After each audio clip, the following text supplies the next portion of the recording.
Terima kasih pemirsa Anda kembali menyaksikan Kominfo Newsroom. Pemirsa, beberapa waktu ini masyarakat Jakarta khususnya banyak yang mengatakan bahwa polusi udara di Jakarta semakin memburuk. Dan tentunya pemirsa, buruknya kualitas udara akibat polusi ini dikhawatirkan oleh banyak orang menimbulkan masalah pada kesehatan. Dan di samping itu pada tahun ini Indonesia juga sebagai keketuaan ASEAN ke-43 dan apabila polusi tersebut semakin meningkat maka juga dapat mencoreng nama Indonesia di kancah global. Dan tentunya pemirsa, pemerintah melalui Badan Riset dan Inovasi Nasional atau BRIN tengah berupaya untuk mengurangi masalah polusi dengan menerapkan teknologi modifikasi cuaca. Nah, pemirsa, untuk mengetahui seperti apa mitigasi yang dilakukan oleh BRIN untuk menekan masalah polusi udara di Jakarta ini, kita akan berdialog pada Kominfo Newsroom kali ini. Sudah bergabung bersama dengan kita Bapak Budi Harsoyo selaku Koordinator Laboratorium Pengelolaan Teknologi Modifikasi Cuaca BRIN. Selamat malam Pak Budi. Selamat malam, Mbak. Baik, salam sehat ya Pak. Alhamdulillah, salam sehat selalu.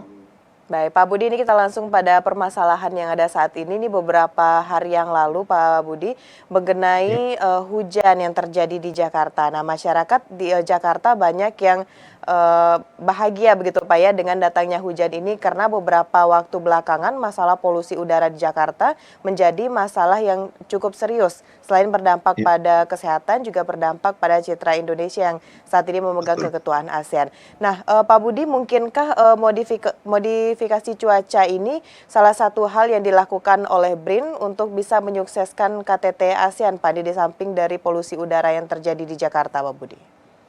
Iya, jadi saya sampaikan dulu latar belakang operasi TMC di Jakarta saat ini ya. Jadi atas permintaan dari Badan Nasional Penanggulangan Bencana yang mengalokasikan anggaran untuk operasi TMC kali ini, saat ini kami dari BRIN, kemudian BMKG dan juga TNI AU ini sudah mulai melakukan operasi modifikasi cuaca dengan lokasi poskomando di Lanut Halim Perdana Kusuma. Ya. Operasi ini sudah di standby-kan sejak tanggal 24 Agustus dan rencananya akan terus disiagakan hingga pelaksanaan KTT ASEAN di awal September nanti. Ya.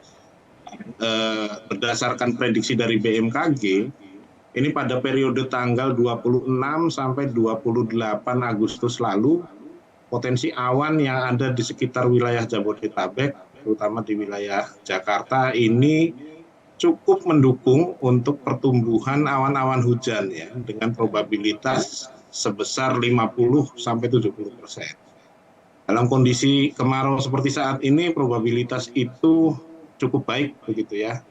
Dan ini yang kemarin alhamdulillah bisa kita optimalkan sehingga pada tanggal 26 Jakarta sempat diguyur hujan tapi dengan intensitas ringan pada malam hari, itu pun hanya dengan durasi yang sebentar. Dan di tanggal 27 malam, ini Jakarta juga kebagian hujan. Bahkan di Bogor hujannya intensitasnya sangat tinggi sekali.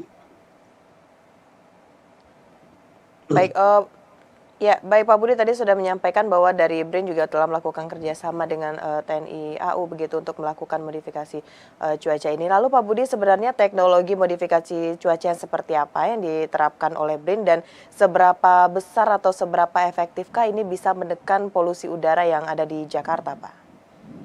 Ya, kalau kita bicara masalah efektivitas dalam kondisi polutan yang sudah berhari-hari menyelimuti kota Jakarta dan sekitarnya, daerah penyangga sekitarnya, ini tentu hanya dengan siraman air hujan polutan itu akan hilang, gitu ya. Dan berdasarkan data pada tanggal 27 Agustus lalu, pada saat terjadi hujan dengan intensitas yang cukup merata dan intensitasnya mungkin bisa saya sampaikan berdasarkan data dari BMKG ya. Di stasiun klimatologi Bogor saat itu terjadi hujan dengan intensitas sebesar 112 mm dalam durasi waktu sekitar 3 jam. Kemudian di daerah Sanjaya sebesar 102. Curah hujan di atas 100 mm ini sudah tergolong intensitasnya sangat lebat begitu. Kemudian di IPB 64, di Bandara Soekarno-Hatta 53 ya, artinya sejak sore hingga malam hari hujan ini cukup merata dari wilayah Bogor sampai ke Jakarta. Dan ini kalau melihat dari data pengukuran indeks partikulat PM25 yang pernah ditayangkan oleh KLHK, ini kami mencatat pada tanggal 27 Agustus untuk stasiun Bogor, pada pukul 17 sore indeksnya 97, kemudian 1,5 jam kemudian jam 18.30 turun menjadi 20 begitu ya. Kemudian juga ada juga di stasiun Tanah Sereal yang masih di Bogor, ini dari nilai 87 kemudian di pukul 18.30 turun menjadi 13. Sayang kami hanya dapat data itu, belum mendapatkan data lengkap. Dan di daerah Jakarta, meskipun intensitas curah hujannya tidak setinggi di Bogor, ini juga terlihat angka tren penurunan. Ya. Nah, sayangnya dalam kondisi kemarau seperti sekarang, ini potensi hujannya ini tidak selalu muncul setiap hari begitu. Tetapi kami tetap akan standby sampai dengan menjelang KTT G20 nanti, KTT ASEAN nanti. Dan sekecil apapun peluang yang ada, kita akan coba optimalkan. Begitu, Mbak.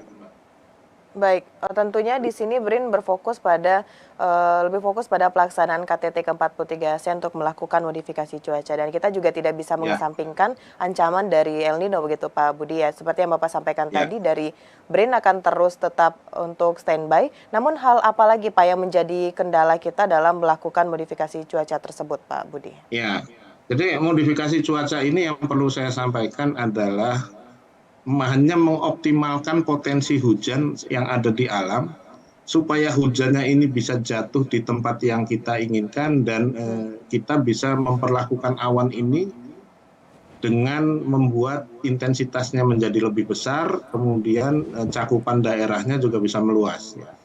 Syaratnya apa? Syaratnya adalah tersedianya awan-awan kumulus yang mungkin saat ini seperti yang sedang ditayangkan.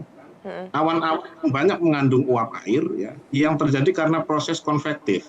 Nah, pada saat musim kemarau seperti sekarang, apalagi ditambah dengan fenomena iklim El Nino yang menyebabkan kemaraunya menjadi semakin lebih kering begitu, maka akan sangat sulit sekali untuk mendapatkan awan-awan kumulus yang terbentuk karena proses konvektif seperti tadi, khususnya untuk wilayah Jakarta.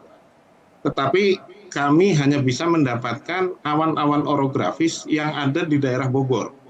Awan orografis ini awan yang terbentuk karena proses pengangkatan massa udara yang bertemu dengan topografi pegunungan, sehingga karena ada pendinginan membentuk awan-awan kumulus seperti tadi.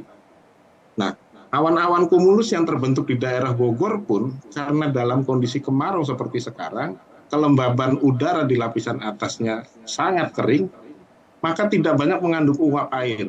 Sehingga meskipun Bogor itu hujan, ya, intensitasnya hanya dengan intensitas ringan dan durasinya hanya singkat karena kandungan airnya ini sedikit. Kebetulan pada saat tanggal 27 ini potensinya membaik karena ada gelombang Rossby, fenomena cuaca regional yang melintas di wilayah Jakarta yang membawa massa uap air hangat, sehingga penguapan menjadi lebih intensif, dan ini yang kemudian kita manfaatkan. Baik. Ya. Jadi, seperti yang Bapak sampaikan tadi, bahwa di tanggal 27 kita memiliki peluang besar untuk bisa menyukseskan dari modifikasi cuaca tersebut karena ada fenomena yang telah Bapak sampaikan tadi. Nah Pak, apakah di awal bulan September nanti fenomena tersebut mungkinkah terjadi lagi di daerah Jabodetabek dan bisa menyukseskan dari modifikasi cuaca yang dilaksanakan oleh BRIN, Pak Budi? Ya, jadi setiap harinya kami bekerja sama dengan BMKG terus mengupdate prediksi ya. Dan dari prediksi update pagi ini, BMKG menangkap sinyal akan ada potensi hujan yang mulai membaik di wilayah Jabodetabek pada tanggal 2 September. Kita akan coba pantau apakah prediksinya konsisten seperti halnya pada periode tanggal 26 sampai 28 Agustus kemarin. Jadi secara umum kendala yang terbesar saat ini karena ketersediaan awan kumulusnya yang tidak ada begitu ya di atas wilayah Jakarta ataupun wilayah Jawa pada umumnya. Kemudian karena kondisi kelembaban udaranya juga kering di lapisan atas, ditambah energi pengangkatan konvektifnya, ini juga dalam beberapa hari terakhir indeksnya sangat rendah sekali, hanya sekitar 0 sampai 100. Di tanggal 26 sampai 28 ini angkanya bisa mencapai sekitar 700 sampai 800. Ini yang menyebabkan awan-awan konvektif, awan-awan kumulus ini agak banyak di wilayah Jabodetabek saat itu. Baik, berarti dari BRIN juga harus terus melakukan koordinasi yang juga intensif dengan BMKG begitu Pak Budi ya. Baik Bapak, Betul. selain dari TMC yang kita lakukan, apalagi Pak teknologi yang bisa digunakan oleh BRIN untuk bisa menekan atau menurunkan polusi di Jabodetabek khususnya untuk menyambut KTT ke-43 ASEAN Pak? Ya, jadi kami juga pernah menyampaikan rekomendasi ya dalam beberapa kali rapat koordinasi lintas kementerian lembaga. Teknologi menggunakan water mist generator ya, yang disemprot-semprotkan dari puncak gedung bertingkat ini juga mungkin bisa diimplementasikan di Indonesia karena beberapa kota di sejumlah negara seperti di Thailand ya, Bangkok di Thailand, Seoul ataupun Shanghai di Cina ini juga melakukan upaya penyemprotan dari darat untuk menekan tingkat polusi di kotanya masing-masing. Paling tidak kerapatan polutan di permukaan ini agak sedikit berkurang. Dan ini kemarin sudah diuji cobakan ya di atas gedung Kemenko Marves dan juga di atas gedung Pertamina untuk pilot project, dan berdasarkan hasil uji coba yang diukur oleh kawan-kawan dari KLHK ini angkanya cukup signifikan untuk menekan indeks polutannya begitu. Apabila ini nanti diterapkan secara masif di sejumlah gedung-gedung bertingkat di Jakarta, saya kira ini bisa cukup membantu juga begitu. Baik, tentunya kita harapkan semua yang telah dilakukan oleh BRIN dan juga koordinasi dengan berbagai pihak terkait lainnya bisa benar-benar menekan atau mengurangi polusi udara di Jakarta begitu Pak Budi, dan Ya, menyukseskan KTT ke-43 ASEAN.